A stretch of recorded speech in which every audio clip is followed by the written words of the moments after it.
محترم مسلمين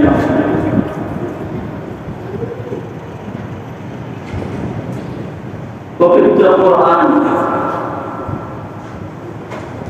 আল্লাহ তাআলা প্রেরিত সর্বশ্রেষ্ঠ আসমানী কিতাব। এটি সর্বশ্রেষ্ঠ মহান আল্লাহ রাব্বুল আলামিনের কালাম বা বাণী। আল্লাহ তাআলা যত মহান, যত বড়, তার কালাম তত এই কোরআনুল কারীম কিয়ামত পর্যন্ত আল্লাহ রাব্বুল আলামিন সংরক্ষণ রাখবেন এবং সংরক্ষিত থাকবে। এই কোরআনের মধ্যে বিন্দু পরিমাণ কোনো সন্দেহ নাই এবং সংশোধনের প্রয়োজন নাই। এই কোরআন নাযিল হওয়ার পর থেকে পূর্বের যে সমস্ত আসমানী গ্রন্থাবলী ছিল, সকল আসমানী গ্রন্থাবলীর কার্যকারিতা শেষ হয়ে গেছে। সুতরাং এই কোরআন নাযিল হওয়ার পরে অন্য কোনো ধর্ম, অন্য কোনো মতবাদ, অন্য কোনো তন্ত্র মন্ত্র আল্লাহ তাআলার কাছে গ্রহণযোগ্য হবে না। প্রিয় মুসলিম, কোরআনের পরিচয় হলো, কোরআনের মূল পরিচয় হলো এটি কালামুল্লাহ, অর্থাৎ আল্লাহ তাআলার কালাম। এটা হলো কোরআনের মূল পরিচয়। এই কোরআনের ধাপ, এই কোরআনের ভাষা, এই কোরআনের শব্দ, অর্থ সব কিছুই আল্লাহ রাব্বুল আলামিনের পক্ষ থেকে এসেছে। সুতরাং এই কোরআন কি?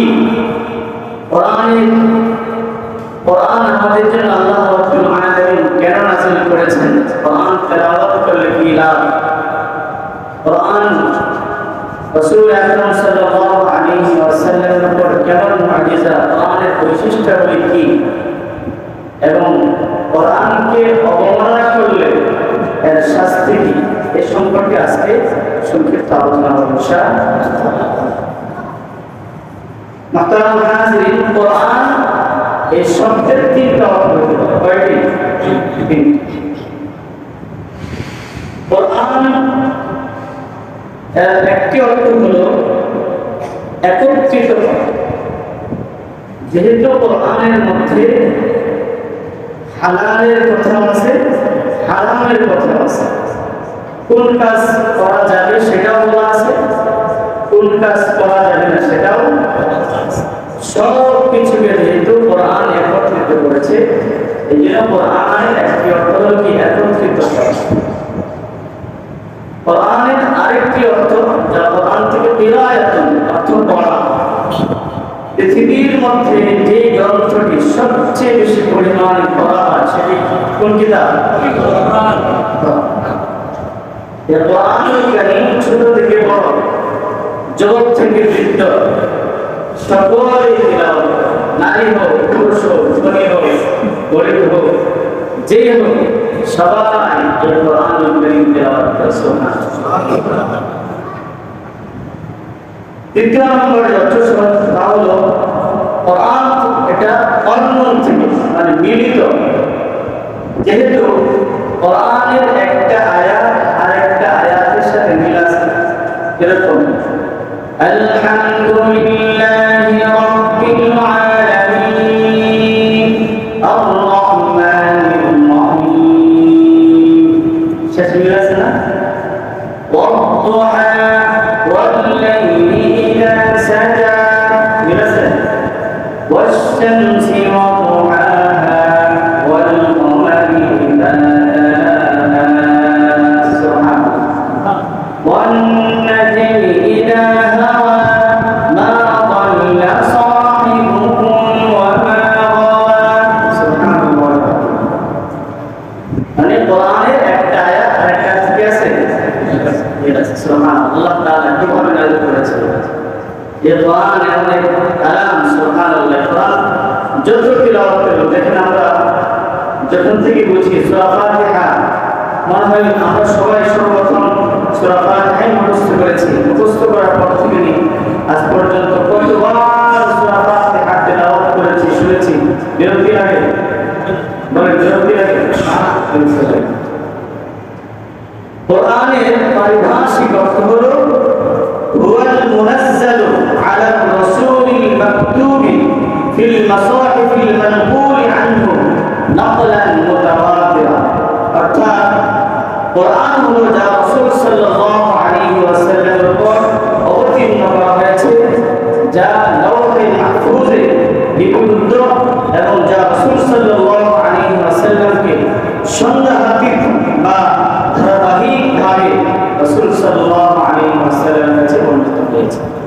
অর্থাৎ কোরআনের শব্দ, অর্থ, ভাবার্থ, মর্মার্থ সহ যা কিছু আছে সব কিছু আল্লাহ রাব্বুল আলামিনের পক্ষ থেকে নাযিল হয়েছে। কোরআন হলো একটি জীবন্ত মুজিজা। মুজিজা এর শাব্দিক অর্থ হলো অলৌকিকতা, আশ্চর্যান্বিত, অসাধারণ, অনন্য, ভিন্ন কিছু। এটাকে কি বলা হয়? মুজিজা। মুজিজা আরেকটা হলো কারামত, আবার আরেকটা হলো জাদু। মুজিজা যা নবীদের পক্ষ থেকে অলৌকিক কিছু প্রকাশিত হয়, সেটাকে কি বলা হয়? মুজিজা। নবীদের থেকে অলৌকিক যা প্রকাশিত হয় সেটার নাম কি? মুজিজা। আর আল্লাহর খাস বান্দা, প্রকৃত আল্লাহর ওলিদের থেকে যে অলৌকিকতা প্রকাশিত হয় সেটাকে বলা হয় কারামত। কি বলা হয়? কারামত। আর ভণ্ডদের থেকে, অমুসলিমদের থেকে যে অলৌকিকতা প্রকাশিত হয় সেটাকে বলা হয় জাদু। সেটাকে বলা হয়, আমরা অনেক সময় জাদুর মামলায় ধরে তখন কি ভণ্ডদেরকেও বাবা রাখা শুরু করে। কথা বুঝে আসছে? এখন আমরা কিভাবে বুঝবো কোনটা মুজিজা, কোনটা কারামত, কোনটা জাদু? এটা তার আমলের উপর ভিত্তি করে। কিসের উপর ভিত্তি করে? আমলের উপর ভিত্তি করে। যদি এমন কারোর কাছ থেকে অলৌকিক কিছু প্রকাশিত হয়, যার সে ৫ ওয়াক্ত নামাজ পড়ে, সে রাসূলের সুন্নাত নফলগুলো যথাযথভাবে পালন করে, ছোট বড় সব ধরনের গুনাহ থেকে বিরত থাকার চেষ্টা করে, সত্যিকার অর্থেই সে একজন খাঁটি মানুষ, আল্লাহর প্রিয় বান্দা, এমন কারোর কাছ থেকে যদি অলৌকিক কিছু প্রকাশিত হয় সেটা হবে কারামত। সেটা বলা হয় কারামাতুল আউলিয়াই হাক্কুন। কারামাতুল আউলিয়াই হাক্কুন। ওলি আউলিয়াদের কারামত, ওলি আউলিয়াদের অলৌকিক বিষয়াবলীও সত্য। কি? নবীদের মুজিজা যেরকম সত্য, ওলি আউলিয়াদের কারামত কি? সুতরাং কে ওলি কে ওলি না সেটা কিভাবে নির্বাচিত হবে? অলৌকিক জিনিস দেখে নাকি আমল দেখে? এখন আমরা তো অলৌকিক জিনিস দেখে তাকে আমরা মনে করি বাবা একটু ছেড়ে দিলে ভালো হয়ে যায়, দাঁড়িয়ে নেই, বস নাই, নামাজ নাই, রোজা নাই, সুন্নত নাই, কিছু নাই। এখন আল্লাহ তাআলা কাউকে আলাদা একটা কুদরতি শক্তি কাউকে দিতে পারে। কেউ একটু ঝাড়ফুঁক করলে সে ভালো হয়ে যায়। আর আসলে মানুষ সে নামাজ ওখানে কিছুই করে না, অথবা সে অমুসলিম। আমাদের এলাকায় একজন অমুসলিম ব্যক্তি ছিল, যে ঝাড়ফুঁক করলে সুস্থ হয়ে যেত মানুষ। কথা বলছেন না? এখন তাকে যদি কেউ মনে করে তাহলে এটা কেমন হবে? এই জন্য অলৌকিক কিছু প্রকাশিত হলেই যে সে অলৌকিক নয়। এক ব্যক্তি এক আল্লাহ তাআলার ওলির কাছে 10 বছর সহবতে ছিল, সংসারে ছিল। 10 বছর পরে তার মনের মধ্যে ব্যথা আসতো, আর কোন বাবার কাছে আসলাম, এই বাবার কাছে এসে 10 বছরের একটা অলৌকিক কিছু দেখতে পারলাম, মানে কোনো কারামত দেখতে পারলাম। তো পীর সাহেব কোনোভাবে বুঝতে পেরেছেন তার এই খাদেম 10 বছর সহবতে আসেন, তিনি এরকম ভাবতেছেন, তখন খাদেমকে এখানে বললেন, বলো আল্লাহর প্রিয় বান্দা হওয়ার আলামত, আল্লাহর প্রিয় বান্দা হওয়ার আলামত এটা নয় যে সে অলৌকিক কিছু দেখাবে, আশ্চর্যজনক কিছু দেখাবে, সাধারণ মানুষ যা পারে না তার থেকে এরকম কিছু প্রকাশিত হবে। এটা কিন্তু ওলি হওয়ার কোনো আলামত নয়।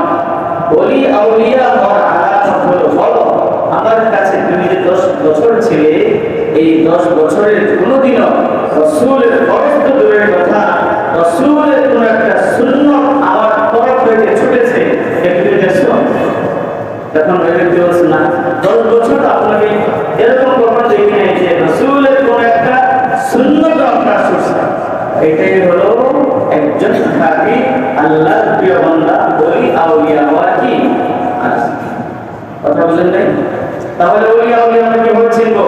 অলৌকিকতা দেখি নাকি আমল দেখে? অলৌকিকতা দেখি না আমল দেখে? আমরা তো নাকি অলৌকিকতা দেখে আমল শুরু করে দিই। বাবা মা আছে, কি আছে বাবার মধ্যে? বাবা 10 বছর ধরে গোসল করে না, চুলদের আসছে জ্বর চুল, বলেন তার কি গোসল জীবনে খরচ হয় নাই? 10 বছরের মধ্যে একদিন গোসল খরচ হয় নাই? নাকি ফেরেশতা সে? 10 বছরে একদিনও গোসল হয় না, সে কি ফেরেশতা? নাকি তার মধ্যে পরিশুদ্ধ নাই? 10 বছরে গোসল খরচ হয়েছে, তার চুলগুলো ভিজে এলো না, কিছু করলো না, গোসল ঠিক মতো করলো না, সে পবিত্র হলো না, সে আবার বলি হয় কি করে? এত আমাদের মাথায় কি পছন্দ ধরেছে, লুচির দিন পানি পাওয়া দেখি বাবাদের পিছনে দৌড়ে, তার পিছনে দৌড়ে ওই বাবাদের পিছনে দৌড়ে, ওই বাবার কাছে বসে থাকে, ওই বাবার সাথে আমাদের বসে থাকে। আমাদের কাছে দিনের দেওয়ার সময় নেই, মসজিদে কোনো কারণে আসবে, এসে আসসালামু আলাইকুম ওয়া রাহমাতুল্লাহ বলে দৌড় দিল, 10 সেকেন্ড লেট হয়ে গেছে, 10 সেকেন্ড কেন লেট হয়ে? অথচ হাদিসে রাসূলুল্লাহ সাল্লাল্লাহু আলাইহি ওয়াসাল্লাম বলেছেন, কেউ মসজিদে এসেছে, আসার পরে সে যদি নামাজের অপেক্ষায় বসে থাকে, যতক্ষণ বসে থাকবে ততক্ষণ নামাজ পড়লে যে সওয়াব, সেই সওয়াব আল্লাহ তাআলা দান করেন। সুবহানাল্লাহ। আমাদের বিশ্বে বসে থাকলে লস আছে, ওই লস আছে। এরকম প্রিয় হাজির, কেউ যদি নামাজ পড়ার পরেও মসজিদে বসে থাকে, কোনো কিছু আমার করতে চুপচাপ বসে আছে, মসজিদে বসে থাকলে তার ভালো লাগে, বসে আছে, এই যে বসে আছে যতক্ষণ বসে থাকবে ততক্ষণ পর্যন্ত ফেরেশতারা তার জন্য রহমতের দোয়া করতে থাকে। সুবহানাল্লাহ। অথচ নামাজের পরে কত তাসবিহাত, সুবহানাল্লাহ 33 বার, আলহামদুলিল্লাহ 33 বার, 34 বার আল্লাহু আকবার, আয়াতুল কুরসি, দোয়া আছে, বিভিন্ন জিকির আজকার আছে, কোনো কিছু করার সময় আসছে না, নামাজটা পড়ছে খুব বেজার, খুব সমস্যা, তাড়াতাড়ি এসে নামাজটা পড়ে, আবার যে চার দোকানে অনেক কাজ আছে, অনেক আলোচনা আছে, সারা দেশে কি হচ্ছে না হচ্ছে সব দায়িত্ব ওনার উপর, উনিকে চার দোকানে, অমুক দোকানে, তমুক দোকানে বসে বসে সব আলোচনা করতে হবে। বলেন একটা আলোচনা করে কোনো আছে নাকি? মানুষের বিপদ হবে, সেগুলো করে হবে, গুনাহ হবে। মসজিদে যতক্ষণ বসে থাকবো ততক্ষণ সব। ওই সমস্ত বন্ধদের দরবারে পড়ে থাকলে নিজের ঈমান শেষ, আমলও শেষ। আল্লাহ তাআলা বুঝবার তৌফিক দান করুন, আমিন। প্রাসঙ্গিকভাবে এসেছে বিদায় বললাম।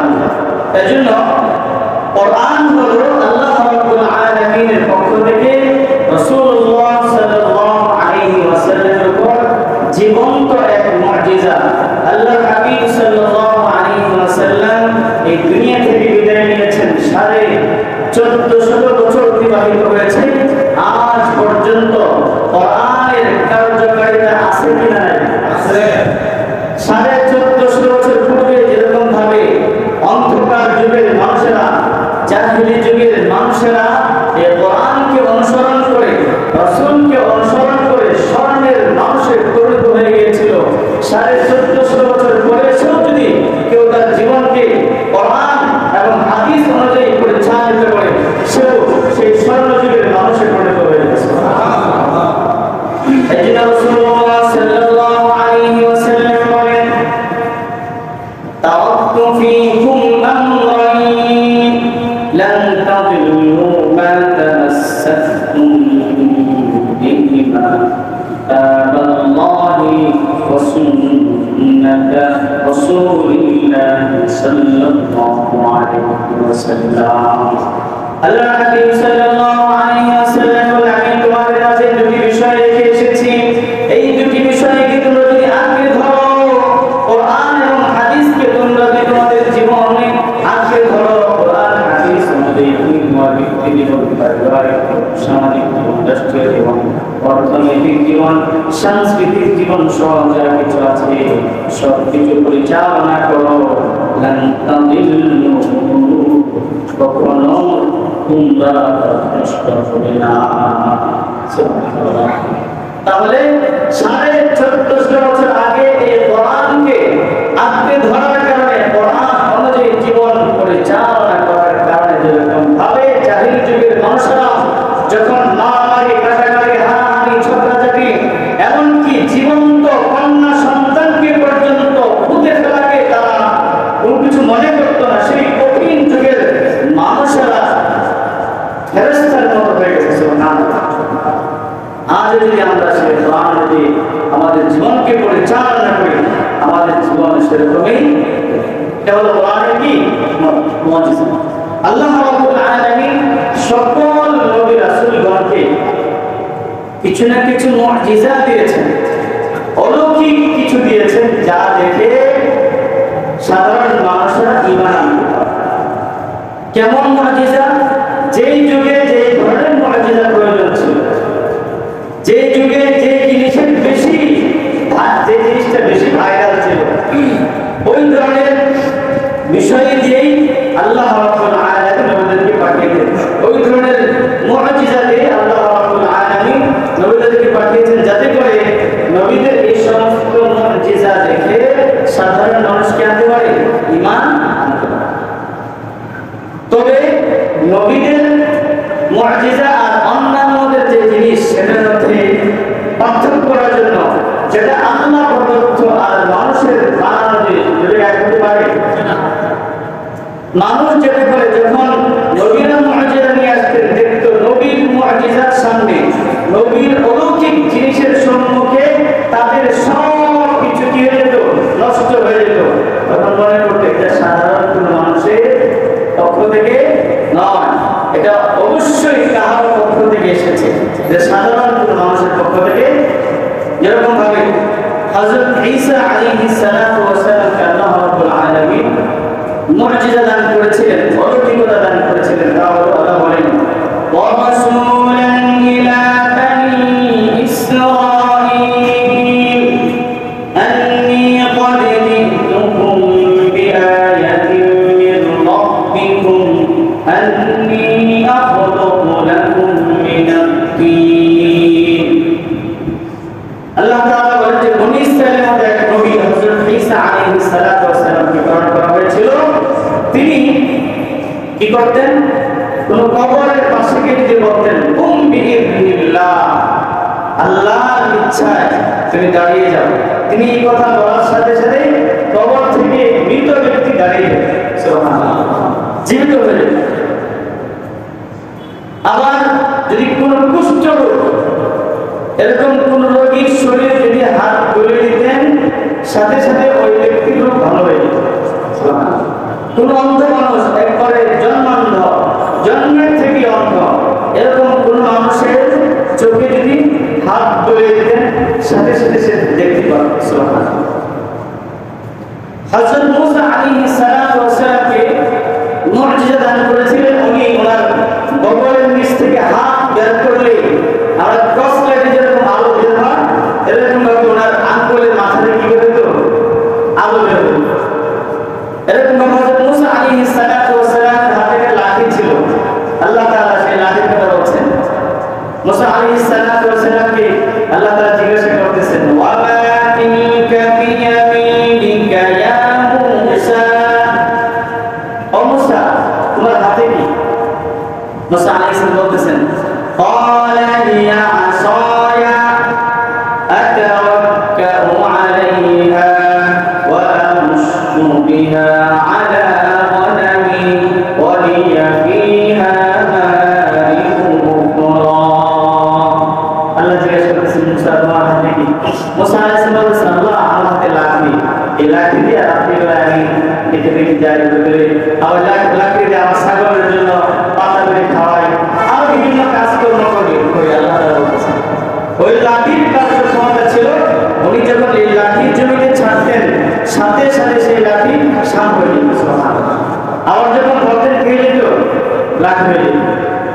সময় মুসা আলাইহিস সালামের সময় জাদুর খুব জয় জয়কার ছিল, জাদুবিদ্যা মানে এটা খুব চর্চা হইত।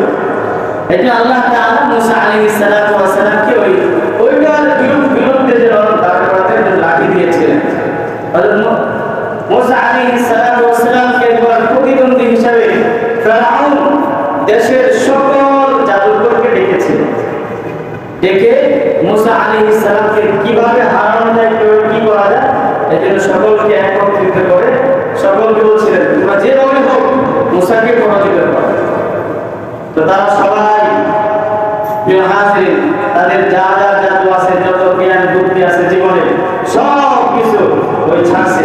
মুসা আলাইহিস সালাম লাঠি ছাড়ছে, সাথে সাথে বিরাট অজগর সাপ হয়ে তারা যা যা জাদু ছাড়ছিল সব কিছু দিয়ে খেয়ে বলছে সুবহানাল্লাহি ওয়া বিহামদিহি। এরপর আল্লাহ তাআলা ওই সকল জাদুকরদেরকে হেদায়েত দান করেছেন। কেন দান করেছেন হেদায়েত? তার একটা বিশেষ কারণ, সেটা হলো মুফাসসিরিনে কেরাম বলেছেন ওই জাদুকরদের গায়ে যে জামা ছিল সেই জামাটা মূলত মুসা আলাইহিস সালামের জামার মতো ছিল।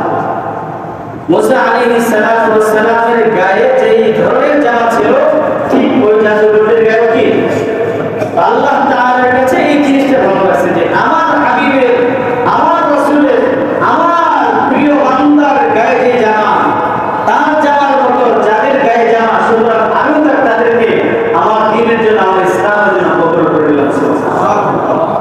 এজন্য প্রিয় হাজিরিন, আমাদের লেবাস, আমাদের পোশাক, আমাদের পরিচ্ছদ, আমাদের চলাফেরা, আমাদের কথাবার্তা, আমাদের উঠা-বসা, এই সব যেন আল্লাহ ওয়ালাদের মতো হয়, নবীদের মতো হয়, সাহাবীদের মতো হয়, আল্লাহর প্রিয় বান্দাদের মতো হয়।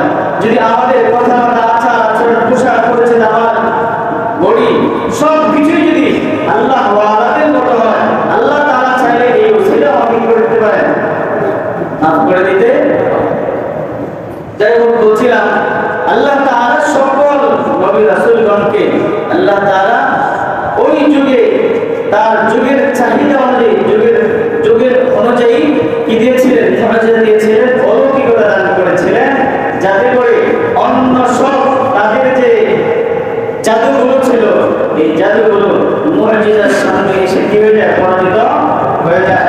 এবং এটা দেখে যেন সাধারণ মানুষ দলে দলে ইসলাম গ্রহণ করে দ্বীনের পথে চলে আসে। এমনিভাবে আমাদের নবী বিশ্বনবী রাসূল সাল্লাল্লাহু আলাইহি ওয়াসাল্লামকে কর্মগত অনেক মুআজিজা দান করেছেন, অনেক মুআজিজা, আবার অনেক বুদ্ধিবৃত্তিক মুআজিজা দান করেছেন। এর মধ্যে সবচেয়ে বড়, শ্রেষ্ঠ এবং জীবন্ত মুআজিজা হচ্ছে আল কোরআনুল কারীম।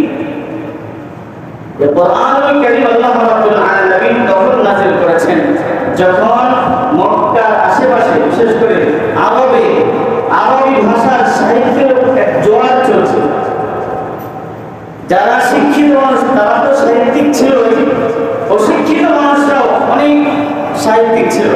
এটা একটা প্রতিভা কিন্তু শিক্ষার কারণে হয় না, এটা খোদা প্রদত্ত একটা জিনিস। অনেক মানুষ দেখছেন জীবনেও স্কুলে যায়নি, আমার স্কুলে ভার্সিটিতে পড়াশোনা করে তেমন বড় ডিগ্রি নাই, কিন্তু ইংরেজিতে অনেক কথা বলতে পারে। আজকে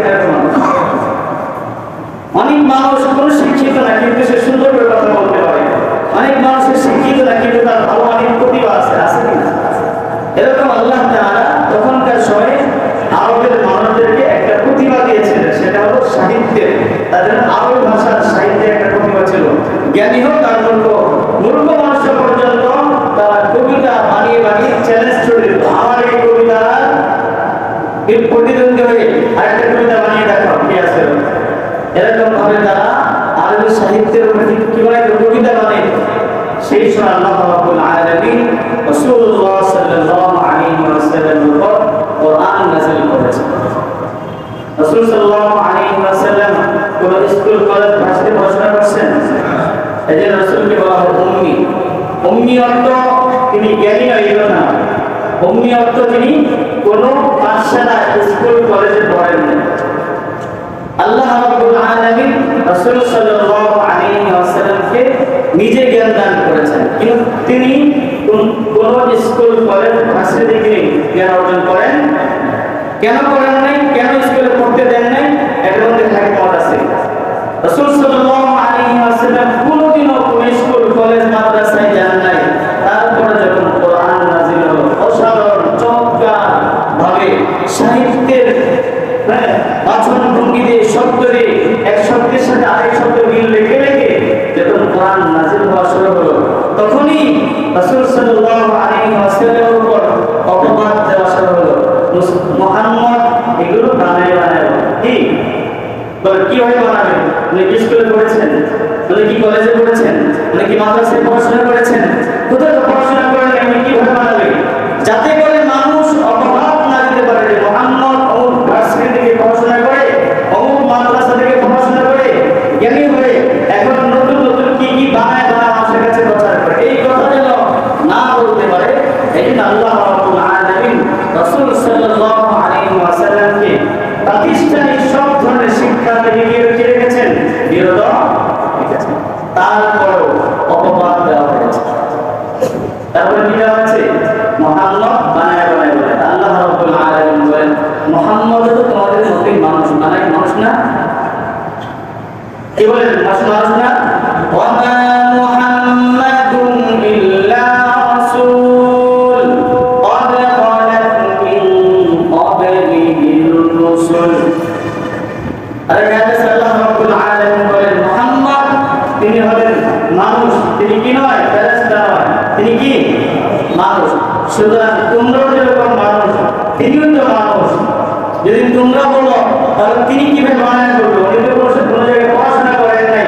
এই জন্য আল্লাহ রাব্বুল আলামিন ওই সমস্ত ব্যক্তি যারা রাসূল সাল্লাল্লাহু আলাইহি ওয়াসাল্লামের অপবাদ ছড়িয়ে দিয়েছে, রাসূল এগুলো বানায় বানায় বলে, তাদেরকে আল্লাহ রাব্বুল আলামিন চ্যালেঞ্জ ছড়িয়ে দিয়েছে। আল্লাহ বলেন, قُلْ لَنِ اجْتَمَعَتِ الْإِنسُ وَالْجِنُّ عَلَىٰ أَن يَأْتُوا بِمِثْلِ هَٰذَا الْقُرْآنِ। আপনি বলেন, ওই মানুষ যারা আপনার বিরোধিতা করে, তারা সহ জিন জাতি সহ তারা সবাই একে অপরকে সহযোগিতা করে যদি চায়, এই কোরআনের মতো আরেকটি কিতাব তারা বানাতে পারবে। এটা কোরআনের মতো। আল্লাহ রাব্বুল আলামিন আবার বলতেছেন, কোরআন বানিয়ে দিলাম, কোরআন শরীফ বানিয়ে দিলাম, 10টা সূরা বানায় দেখা। আল্লাহ বলেন, আম ইয়াকুলুনা ইফতারা কুল ফাতু বিআশরি সুওয়ারিন মিথলিহি। আম ইয়াকুলুনা ইফতারা, তারা বলে আপনি এটা রচনা করেছেন। এই কাফেররা মুশরিকরা বলে আপনি এটা বানায় বানায় বলেন। যদি আপনি বানায়, আপনি মানুষ, আচ্ছা তার মতো করে 10টা সূরা আপনি বানায় দেখা। তো তারা 10টা সূরা বানায় দেখাতে পারে নাই। সর্বশেষ আল্লাহ রাব্বুল আলামিন বলেন 10 সূরা না, একটা সূরা দিন। আল্লাহ বলেন, ওয়া ইন কুনতুম ফি রাইবিন মিম্মা নাযালনা আলা আবদিনা ফাতু বিসূরাতিন মিন মিথলিহি। আল্লাহ তাআলা বলেন, ওয়া ইন কুনতুম ফি রাইবিন মিম্মা নাযালনা আলা আবদিনা, আমি আমার বান্দার উপর যা নাযিল করেছি তাতে যদি তাদের কোনো সন্দেহ হয়, অর্থাৎ তারা যদি মনে করে এটা আপনি বানায় বলছেন, এরকম যদি মনে করে, তাহলে তাদেরকে বলে দিন ফাতু বিসূরাতিন, অন্ততপক্ষে এই কোরআনের সূরার মতো একটা সূরা বানায় দেখা। কোরআন শরীফ বাদে দিলাম। আল্লাহ বলছেন কোরআন শরীফ, প্রথমে কোরআন শরীফ ছেড়ে দিয়েছেন, বানায় নাই। পরে বলছেন কোরআন শরীফ বাদে দিলাম, অন্ততপক্ষে 10টা সূরা ছোট সূরার মতো সূরা বানায় দেখা, সেটাও পারে নাই। সর্বশেষ আল্লাহ বলেন 10টা সূরা বাদে দিলাম, অন্তত কোরআনের একটা ছোট সূরার মতো সূরা বানায় দেখা। তো তারা এখানে এসে একটু চেষ্টা করেছে, মানে কোরআনের মতো কোরআন শরীফ পারে নাই, 10টা সূরা পারে নাই, অন্তত একটা সূরার মতো একটা সূরা বানায়। তো তারা একটা সূরা বানাইছে, আল ফিল মাল ফিল ওয়া মা আদরাকা মাল ফিল। ফিল তো হাতি, মানে তারা সূরা বানাইছে হাতির পরিচয় দিয়ে। হাতি, আল ফিল হাতি, মাল ফিল হাতি কি, ওয়া মা আদরাকা মাল ফিল হাতি কি তোমরা জানো? হাতি হলো যার একটা কি আছে, সুর আছে, এই যে তারা সুরা বানাইছে, বুঝছেন? তারা কি বানাইছে? যার কোনো অর্থ নাই, যার মধ্যে কোনো উপকারী কোনো কিছুই নেই, অথচ কোরআনের প্রতিটি আয়াতে, প্রতিটি শব্দে, প্রতিটি সূরায় মুমিন মুসলমানের জন্য শিক্ষা আছে কিনা? আর জন্য শিক্ষা আছে কিনা? এটা হলো কোরআনের মুজিজা। আল্লাহ রাব্বুল আলামিন এই কোরআনকে আমাদের উপর রহমত স্বরূপ নাযিল করেছেন। এই কোরআনের অনেকগুলো বৈশিষ্ট্য আছে। এই পৃথিবীর মধ্যে যত কিতাব আছে, কোন কিতাব পড়লে কিন্তু সব হয়। অনেক কিতাব পড়লে সে জ্ঞানী হয়, অনেক কিছু বানাতে পারে, অনেক কিছু করতে পারে। কোরআন পড়লেও সে কিভাবে কি করবে, কি না করবে, হালাল হারাম বুঝতে পারবে। কিন্তু কোরআনের আলাদা একটা বৈশিষ্ট্য হলো এই কোরআন পড়লেও সব হয়। এই কোরআন পড়লেও কি হয়? প্রতি হরফে 10 নেকি, প্রতি হরফে কয় নেকি? 10 নেকি। আবার এই কোরআন তিলাওয়াত করলে ঈমান বাড়ে। কি বাড়ে? আল্লাহ তাআলা বলেন, ইন্নামাল মুমিনুনা আল্লাযীনা ইযা যুকিরাল্লাহু ওয়াজিলাত কুলুবুহুম ওয়া ইযা তুলিয়াত আলাইহিম আয়াতুহু যাদাতুহুম ঈমানা। কোরআনুল কারীম সব সময় তিলাওয়াত করলে, প্রতিদিন নিয়মিত কোরআন তিলাওয়াত করলে ঈমান বাড়ে। কি বাড়ে? বলে কি বাড়ে? ঈমান যদি বাড়ে আপনার আমলও বাড়বে। ঈমান কমে গেলে আমল কি হয়ে যায়? ঈমান কমে গেলে আমলও কমে যায়। আল্লাহর প্রতি বিশ্বাস করলে আমলও বাড়ে। দেখবেন যারা 5 ওয়াক্ত নামাজ পড়ে, হালাল হারাম বুঝে চলে, চিন্তা করে দেখবেন, বুঝে দেখবেন হয়তো তার ঈমানটা বেশি, আল্লাহর প্রতি বিশ্বাসটা বেশি, তার আখিরাতকে বিশ্বাস করে, আল্লাহর সামনে দাঁড়ানোকে ভয় করে। এই জন্য আল্লাহর কোনো হুকুম ছাড়তে পারে না। কিসের কারণে? ঈমানের কারণে। কিসের কারণে? ঈমানের কারণে। এই জন্য যে ঈমান ঠিক তার সব, তার ঈমান ঠিক তার সব। আবার অনেকের নাকি নামাজ না পড়লে কি থাকে? ঈমান ঠিক আছে, আলামত কি? নামাজ ঠিক আছে, ঈমান ঠিক আছে, আলামত কি? তোমার যদি আমল ঠিক থাকে এর প্রমাণ হলো তোমার ঈমান ঠিক আছে। যদি আমলের ধার না দাও, মনে করতে হবে তোমার কি নাই? ঈমানের দুর্বলতা চলে আসছে। এই জন্য আল্লাহ তাআলা বলেন যে কোরআনুল কারীম তিলাওয়াত করলে কি বাড়ে? ঈমান বাড়ে। কিন্তু আমাদের তিলাওয়াত করার সময় আছে? প্রতিদিন মোবাইলের পিছনে কত সময় যায়? খাইতে মোবাইল, বসতে গেলে মোবাইল, দাঁড়াতে গেলে মোবাইল, শুতে গেলে মোবাইল, খাইতে গেলেও মোবাইল। 2 জন 5 জন মিলে একটা মিটিং করতেছে, গুরুত্বপূর্ণ মিটিং, সেখানেও কি মোবাইল। সব জায়গায় মোবাইল। 24 ঘন্টার মধ্যে কত ঘন্টা শুধু মোবাইলে পিছনে যেতেছে। অথচ আল্লাহর কালাম একটা পৃষ্ঠা পড়ার, একটা সূরা পড়ার সময় আমাদের হয় না। এরকম মুসলমান আছে মাসের পর মাস যায়, নামাজ তো 5 ওয়াক্ত একক তো পড়েই না, একটা সূরা, সূরা ফাতিহা হোক, সূরা ইখলাস হোক, সূরা আয়াতুল কুরসি পড়ার সময় হয় না। তাহলে আমি কেমন মুসলমান হইলাম? আমি কেমন মুসলমান হইলাম? আবার এমন মুসলমান আছে 5 বছর 10 বছর বালেগ হওয়ার পর থেকে নিয়ে আজ মনে করেন 5 বছর হয়েছে, 20 বছর অতিবাহিত হয়েছে, আজ পর্যন্ত একদিন ফজরের নামাজ জামাতে শরীক হয়ে থাকে। আজকে এরকম আসলে তাহলে আমি কেমন মুসলমান হইলাম? একটা দিন কোরআন তিলাওয়াত করার সময় হয় না, নামাজ পড়ার সময় হয় না, সপ্তাহে সপ্তাহ যায়, মাসের পর মাস যায়, বছরের পর বছর যায়। আল্লাহ রাব্বুল আলামিন যে কোরআন আমার জন্য নাযিল করেছেন সেটা বুঝবো তো দূরের কথা, সেগুলো নিয়ে আমল করবো তো দূরের কথা, একটু তিলাওয়াত করার সময় আমার হয় না। সামান্য দুনিয়ার জন্য 50-60 বছর জিন্দেগি, অথবা মাসে 10,000 20,000 টাকার বেতনের চাকরির জন্য আমি কত দূরের ট্রেনিং নেই, ড্রাইভিং শিখি, অমুকটা শিখি, তমুকটা শিখি, তমুকটা শিখি, মাসের পর মাস সময় লাগিয়ে শিখি। অথচ যে কোরআনের জন্য আমার জন্য কোরআন নাযিল করা হয়েছে, দুনিয়া আখিরাত সুন্দর হওয়ার জন্য কোরআন নাযিল করা হয়েছে, সেই কোরআনটা ধরার, ছোঁয়ার, স্পর্শ করা, তেলাওয়াত করার শিখা আমার সময় না। আমি তো মুসলমান, অবশ্যই আমাকে পরিচয় দেয় মুসলমান। কোন ধরনের মুসলমান? মানুষের কাছে বলতেছি মুসলমান, অথচ আমার চলাফেরায়, কথাবার্তায়, আচার আচরণে তাদের প্রকাশ হয় আমি মুসলমান। এই জন্য কি জবাব দিব আল্লাহ তাআলার কাছে?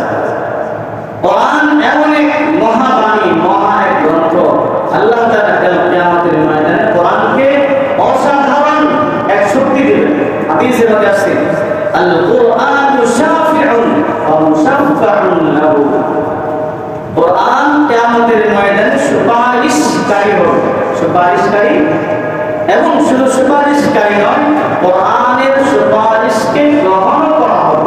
সুবহানাল্লাহ। কেউ যদি কোন কোরআন যদি কাহার ব্যাপারে সুপারিশ করে, আল্লাহ সে আমাকে শিখার জন্য অনেক মেহনত করত, অনেক চেষ্টা করত, আল্লাহ আমাকে প্রতিদিন কিছু না কিছু তেলাওয়াত করার চেষ্টা করত, অনেক ব্যস্ততা ছিল, তারপর কিছু সময় আমাকে তেলাওয়াত করত, আমাকে বুঝে আমল করার চেষ্টা করত, আল্লাহ তাকে মাফ করে দিন। কোরআন যদি সুপারিশ কারো ব্যাপারে করে, আল্লাহ তাআলা কোরআনের সুপারিশকে কবুল করেন। সুবহানাল্লাহ। আর যদি কোরআন আমার জন্য সুপারিশ না করে, উল্টা অভিযোগ দেয়, হাদিসের মধ্যে আছে আল কোরআন, কোরআন অনেক এমন তেলাওয়াতকারী আছে যাদেরকে কোরআনই অভিশাপ দেয়, এমন অনেক তেলাওয়াতকারী আছে যাদের জন্য কোরআন কি দেয়, তাদের যারা শুদ্ধ করে তেলাওয়াত করেন, যারা কি করে শুদ্ধ করে, যারা শুদ্ধ করে কোরআন তেলাওয়াত করেন। বলেন নামাজ ভঙ্গের 19টা কারণের মধ্যে প্রথম নম্বরের কারণ হলো নামাজের অশুদ্ধ করা, নামাজে। আচ্ছা, এখন যদি আমি কথা বলি নামাজ পড়েন, যেভাবে ইচ্ছা সেভাবে পড়েন, কোনো সমস্যা নাই, আল্লাহ সব কবুল করে। কতদিন কবুল করবেন আল্লাহ? বলেন কতদিন? আমাদের মাদ্রাসা আছে, মাদ্রাসায় ছোট একটা বাচ্চা আসলে প্রথম কয়েকদিন 1-2 মাস পর্যন্ত লেখে না, বসে না, দৌড়াদৌড়ি করে, করে, কিছু বলি না, আসুক না। যখন 2-3 মাস হয়ে যায় তখন আর ছাড় দেওয়ার সুযোগ থাকে না, তোমার আর সুযোগ নেই। অনেকদিন সুযোগ দেওয়া হয়েছে, যাদের তুমি এই কয়েকদিন তোমাকে স্বাধীনতা দেওয়া হয়েছে, চলতে থাকো। এরপরে কি দেওয়া হয় না, সুযোগ দেওয়া হয় না। বলেন আপনি আপনার দোকানে একজন কর্মচারী রাখছেন, বা নতুন আসছে, তাকে শিখাইছেন 1 সপ্তাহ 2 সপ্তাহ 1 মাস শেখানোর পরে আবারও কি তাকে সুযোগ দিবেন? আবার ঢুকবেন, তাকে ছেড়ে দিবেন নাকি কিছু বলবেন? আপনি ওই মনে করেন 15 বছরের পর থেকে আজকে 40 বছর পর্যন্ত আপনি নামাজে তিলাওয়াত করতেছেন, সূরা ফাতিহা শুদ্ধ করার সময় হয় না, সূরা ইখলাসটা শুদ্ধ করার সময় হয় না, কোন একটা সূরা শুদ্ধ করার সময় হয় না, নামাজের দোয়াগুলো শুদ্ধ করার সময় হয় না, আর আপনি বলবেন অজুহাত দেখান, আল্লাহ তাআলা কবুল করে নেবেন। আল্লাহ কবুল করে সারা জীবন? বল আল্লাহ কি সারা জীবন কবুল করবেন নাকি আমার চেষ্টা করতে হবে? শুদ্ধভাবে শুদ্ধ করার জন্য কি করতে হবে? চেষ্টা করতে হবে। এই জন্য প্রিয় হাজিরিন, যে কোনো জিনিস কবুল হওয়ার জন্য 2 শর্ত। কয় শর্ত? বলেন যে কোনো আমল কবুল হওয়ার জন্য কয় শর্ত? মনে রাখবেন, এটা উসুল, এটা নিয়ম, এটাই কায়দা। যে কোনো আমল কবুল হওয়ার জন্য কয় শর্ত? 1 নাম্বার শুদ্ধ হতে হবে, 1 নাম্বার কি? 2 নাম্বার ইখলাস থাকতে হবে, আল্লাহর সন্তুষ্টি থাকতে হবে। 2 নাম্বার কি? 2 নাম্বার ইখলাস থাকতে হবে, আল্লাহর সন্তুষ্টি থাকতে হবে। শুদ্ধ হতে হবে, আল্লাহর সন্তুষ্টি থাকতে হবে, আল্লাহর সন্তুষ্টিও থাকতে হবে, শুদ্ধ হতে হবে। আমি আল্লাহর জন্য সব করলাম, কিন্তু তরিকা বিশুদ্ধ না, আমি শুদ্ধ করে করি না, সেটা আল্লাহর কাছে কবুল হবে না। আমি শুদ্ধ করে অনেক সুন্দর করে করি, কিন্তু মানুষকে দেখানোর জন্য করি, আল্লাহর জন্য করি না, সেটাও গ্রহণযোগ্য। এই জন্য প্রিয় হাজিরিন, কোরআনকে শুদ্ধ করা দরকার, কোরআন তেলাওয়াত করা দরকার, কোরআন জীবন পরিচালনা করা দরকার। প্রতিদিনই আমরা দেশের খবর নেওয়ার জন্য পত্রিকা রুজিনা করে আছি, মানে রুজিনা করে না, আবার নাকি কি রুজিনা করে আছে, পত্রিকা রুজিনা করে আছে। প্রতিদিন পত্রিকা এসে দিয়ে যায়, পত্রিকার প্রথম পৃষ্ঠা থেকে নিয়ে 10 পৃষ্ঠা 20 পৃষ্ঠা, প্রতি পৃষ্ঠায় কোন দেশের কি খবর কি না খবর সব কিছু আমি দেখতেছি। এই যে খবরগুলো দেখতেছি, একটা সব আমি পাবো। দেশের খবর নেওয়ার দরকার আছে অবশ্যই, কিন্তু আল্লাহ তাআলা যে কালামে পাক আমাকে দান করেছিলেন, যেটা তেলাওয়াত করলে সব, যেটা উঠে নিলে সব, যেটা স্পর্শ করলে সব, যেটা চোখ খাইলে সব, যেটার দিকে তাকাইলে সব, মুহাব্বত করলে সব, তেলাওয়াত করলে সব, বুঝলে সব, আমল করলে সব, এটা তো আমরা বললাম নাকি? এরপরে বড় আফসোস এবং দুঃখের বিষয় হচ্ছে 92% মুসলমানের দেশে এক মালাউনের বাচ্চা